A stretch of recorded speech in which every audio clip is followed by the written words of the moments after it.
নমস্কার বন্ধুরা, আজকে অনেক দিন পর কিছু গল্প কথা নিয়ে ফিরে এসেছি। তো গল্প কথা বলতে কিছু বাস্তব কথা আমাদেরকে তুলে ধরতে এসেছি।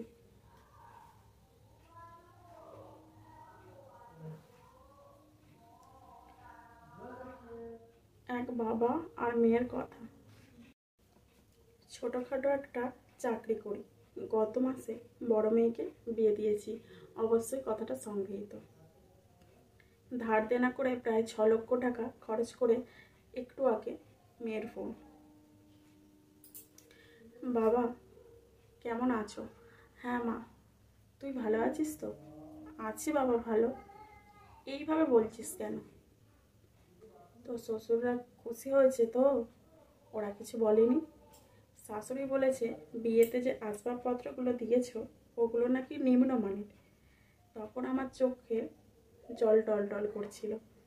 আচ্ছা মা, তো শাশুড়িকে বলিস পরে না হয় তাদের পছন্দ মতো কিনে দেব। বাবা শোনো, তুমি আমাদের বাড়ির পূজার কাপড় দেবে না? হ্যাঁ মা, দেব। কেন? তুমি কাপড় দিও না। ননদ, জামাইয়ের বোন বলেছে কাপড় দিলে সবার পছন্দ হবে না, কাপড় না দিয়ে টাকা দিয়ে দাও। 30,000 টাকা দিলে সবাই নাকি সবার হয়ে যাবে বলছে। আচ্ছা মা, তুই চিন্তা করিস না, আমি এখনো বেঁচে আছি। আমার বুঝতে দেরি হলো না? এতক্ষণ মেয়ের চোখে অনেক জল গড়িয়ে পড়েছে। আচ্ছা মা, এখন রাখি। আচ্ছা মা, ভালো থাকিস। রাতে ছোট ছেলে বাড়ি ফিরে আমাকে বলেছে, বাবা তুমি আছো? হ্যাঁ আছি। কিছু বলবি? হ্যাঁ, আমার একটা ল্যাপটপ কিনতে হবে, আমার টিউশনের কিছু টাকা আছে, তুমি 50,000 দিলে হয়ে যাবে। আচ্ছা দেখছি, খেয়ে ঘুমিয়ে পড়, লেট হলে এক্সাম দিতে পারবো না। এইখানে শেষ না, নিজের বাড়িতে পূজার জামা কাপড় কিনতে আরও 15-20 হাজার টাকা লাগবে। আরও রয়েছে মেয়ের বাড়িতে দেওয়ার বিভিন্ন সময় বিভিন্ন আয়োজন। এইসব চিন্তা করতে করতে না খেয়ে শুয়ে পড়েছি। অনিতার মা অনেক কিছু জিজ্ঞেস করছিল, কিছু না বলে শুয়ে পড়েছি। মাথায় একটা বিষয় কাজ করছে, টাকা টাকা আর মেয়ের সুখ। এইভাবে রাত 12টা, হঠাৎ করে বুকের ব্যথাটা বেড়ে গেল। ধীরে ধীরে আমি দুর্বল হয়ে যাচ্ছি, আমার হাত পাগুলো অকেজ হয়ে আসছে। আমার সারা জীবনের অনেক স্বপ্ন অসমাপ্ত রয়ে গেছে। সেই চিন্তাগুলো এখনো আমার পিছু ছাড়ছে না। পরদিন সকালবেলা সবাই কান্নাকাটি করছে। আমার ছোট মেয়ে আর আমার স্ত্রী সবচেয়ে বেশি কাঁদছে। শুনলাম বড় মেয়ে আমার অসুস্থতার খবর পেয়ে ইতিমধ্যে এসে গেছে। সবার দিকে চেয়ে থাকলাম, অনেক কিছু বলতে চাইছি কিন্তু কিছুই বলতে পারছি না। ঠিক 2 মিনিট পর আর কিচ্ছু জানি না, সব শেষ। শিক্ষা এইভাবেই হারিয়ে যাচ্ছে অনেক বাবা, আর বাবা স্নেহ থেকে বঞ্চিত হচ্ছে শত শত ছেলে মেয়ে। হয়তো অনেকে এখনো জানে না তাদের বাবার মৃত্যুর রহস্য। এইভাবে প্রতিনিয়ত আমরা হারাচ্ছি আমাদের প্রিয় বাবাদের। তো এখানে কথা হচ্ছে, একটা শ্বশুরবাড়ি থেকে অনেক কিছু চাওয়া হয়, যেটা অনেক বাবাই পূরণ করার জন্য নিজেদের সবটুকু শেষ করে দেয়। তো তাই দেখে শুনে ভালো বুঝে তবে একটা মেয়েকে অন্যের ঘরেতে পাঠানো হোক।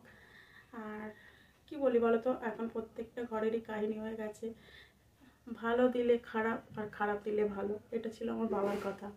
আর বাবা আমাকে সবসময় বলতো, মানে বিয়ের আগে, যে ভালো দেখে দিলে সেটা খারাপ হয়ে যেত কতক্ষণ, খারাপ জিনিস ভালো করে নিতে কতক্ষণ।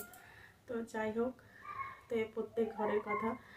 তো একটু দেখে শুনে বিচার বিবেচনা করে বিয়ে দেওয়া উচিত। আর তার আগে বড় কথা হলো, ছেলেরা তো যে কোনো কিছু করে নিজেদের পথ নির্বাচন করে নেবে। ছেলে মানে কোনো অসুবিধা নেই, সে রাস্তায় আনাজ বেচুক, ভ্যান টানুক, চাকরি করুক, ব্যবসা করুক, ছেলে মানে কোনো অসুবিধা নেই। মেয়ে মানেই অসুবিধা। মেয়েদেরকে গয়নাগাটি দিয়ে না বিয়ে দিয়ে মেয়েদেরকে হচ্ছে একটা বাড়ি দিয়ে দাও, সেই টাকাটায় একটা কোনো জায়গায় জায়গা কিনে বাড়ি দিয়ে দাও। আমি তো ভবিষ্যতে তাই করবো ভেবে রেখেছি, যদি কোনোদিনও মেয়ের মা হতে পারি তবে। তো কারণ মেয়েদের কোনো বাড়ি হয় না, মেয়েদেরকে প্রত্যেক মেয়েদেরকে শ্বশুরবাড়ি থেকে শুনতে হয়, আর তাদের কোনো বাড়ি হয় না। এ ও কথা সবটাই সংগৃহীত, এ ও সকলেই মানে বলবে যে এটা তোমার বাড়ি না, কথায় কথায় খোঁটা তোমাকে খেতে হবে, প্রত্যেক মেয়ের জীবনেই ঘটে আসছে। তাই মেয়েদেরকে এখন পণ না দিয়ে, খাট বিছানা এসব না দিয়ে, সেগুলো তো একটা বাড়িতে গেলে পেয়েই যাবে। তার জন্য যদি কথা শোনানো হয়, তখন একটা বাড়ি থাকলে সেই মেয়েটা চলে যেতে পারবে। আর তার আগে প্রথম কথা হচ্ছে মেয়েদেরকে শিক্ষিত করা খুব উপকার। মানে যেটা মানে কি বলবো, আমার বাবা আমাকে ছোটো থেকে বলতো খুব ভালো পড়তে, আমি কোনোদিনের মর্ম বুঝিনি। তো যাই হোক, ছেলে তো কিছু একটা ব্যবস্থা করে নেবে, মেয়ে যদি একটা চাকরি করে নিজের পায়ে দাঁড়ায়, আর বাবা যদি একটা ঘর দেয়, আর বাবা যদি নাও ঘর দেয়, সে যদি চাকরি করে, কোনো অসুবিধা হবে না সেই মেয়ে। তাই মেয়েদেরকে শিক্ষিত করে তোলো ছেলেদের থেকে আগে, তো আমি এটা মনে করি। যাই হোক, এটা আমার বক্তব্য ছিল কিছুটা। তো চলো আমি নেক্সট পয়েন্টে যাচ্ছি। তো শাশুড়ির সাথে সম্পর্ক ভালো রাখার কিছু টেকনিক, সেটা তোমাদেরকে শোনাচ্ছি, কথা সংগৃহীত। বিয়ের পর অবশ্যই এগুলো কোনো না কোনো ঘরে ঘটে আসছে, সেই কথাই আমি তোমাদেরকে আজকে তুলে ধরছি। বিয়ের পরপরই সংসারের গিন্নি হতে যাবেন না, কারণ এই সংসারটাকে তৈরি করেছেন আপনার শাশুড়ি। তাই তাকে নিজের আপন করে নেন, তাহলে তো সবে আপনার। 2 নম্বর, রান্না করতে গেলে শাশুড়িকে জিজ্ঞাসা করে রান্না করুন, প্রয়োজনে তার পছন্দ মতো খাবার রান্না করুন। 3 নম্বর, অবসর সময় একা সময় না কাটিয়ে শাশুড়ির সাথে তার বিয়ের কথা, পরের কথাগুলি জানতে চান। এতে আপনার শাশুড়ি পুরনো সব স্মৃতিতে ঘুরে আসতে পারবে, আর আপনার সাথে বন্ধুত্বপূর্ণ সম্পর্ক গড়ে উঠবে। 4 নম্বর, ভালো শাশুড়িদের কিছু ইসলামিক বই শাশুড়িকে উপহার দিন, আর হিন্দু হলে অবশ্যই গীতা, তাহলে অনেকটা উপকার হতে পারে।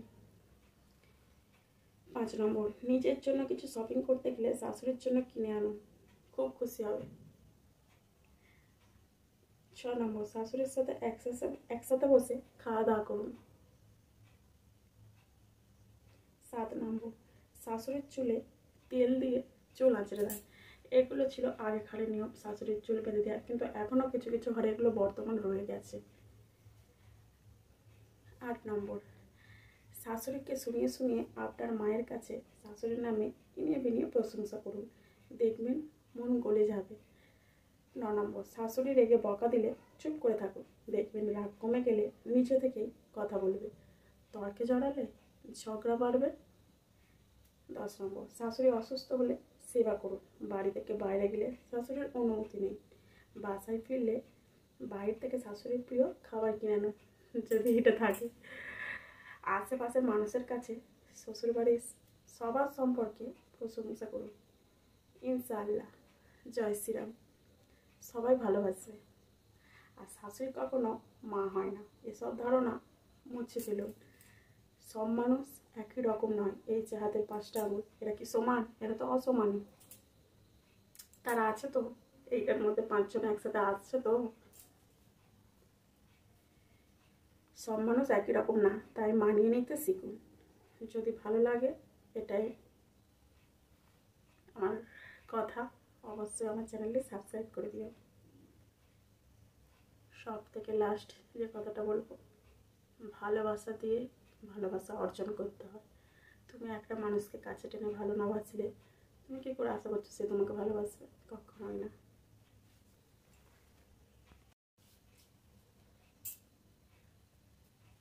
তো এবারে তোমাদেরকে যেটা পড়ে শোনাবো, সেটা হচ্ছে আমাদের দেশে কয়েক ধরনের রাঁধুনি আছে।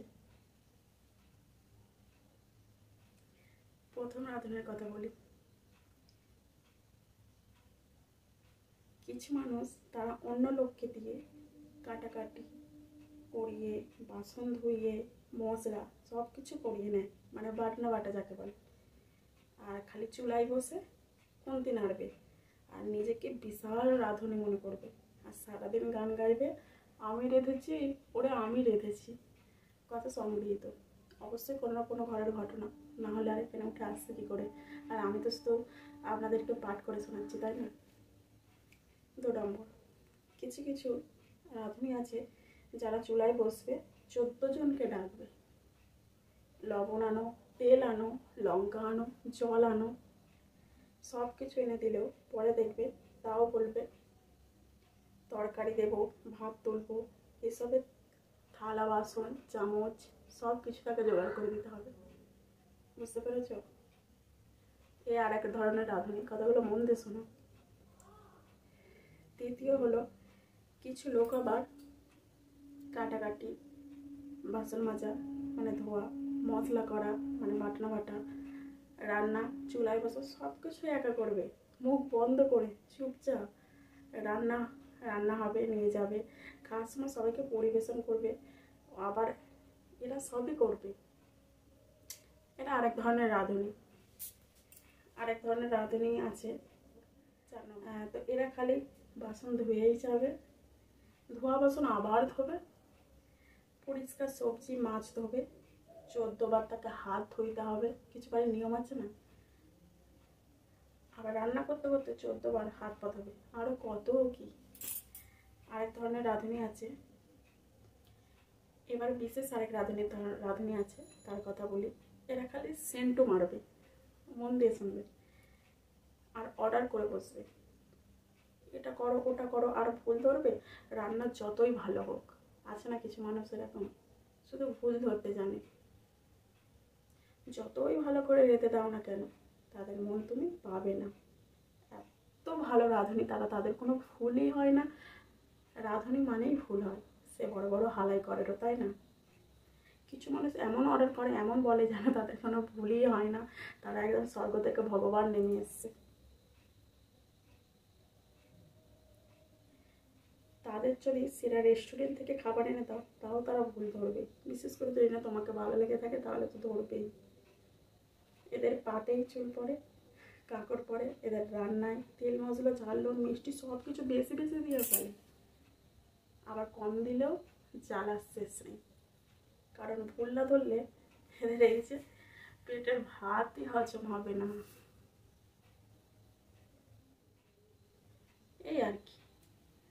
আরেক ধরনের রাঁধুনি, এরা রান্না চুপচাপ খাবে, হ্যাঁ না কিছুই বলবে না, ভালোও না খারাপও না, তুমি কনফিউজড হয়ে যাবে।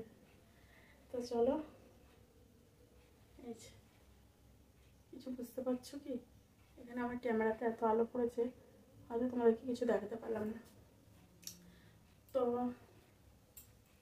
কথা সংগৃহীত ছিল, অবশ্যই বলে দিলাম আগে, কোনো না কোনো ঘরের ঘটে যাওয়া কাহিনী, আর এ কথা একদম সঠিক।